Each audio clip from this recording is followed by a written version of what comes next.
Lillian Mofokeng, spokesperson for Gauteng Metro Rail. Okay. I can confirm that we do have a trail collision between Galfontein and Tembisa, whereby there are commuters that have suffered injuries. We do have one commuter that unfortunately suffered fatal injuries, and about more than 100 commuters that are getting medical attention that got injured in the process. The injuries are between minor and major injuries. We are waiting for a report from the medical support team to give us an analysis of how far the people that are injured are affected. We are in between Galfontein and Tembisa station.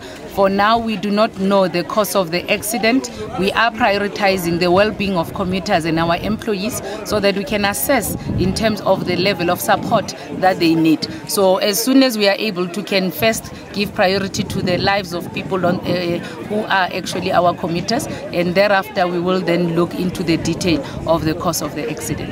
The incident took place at around 10 to 1. This up midday, so we are hoping that we will be able to assist and support the people medically.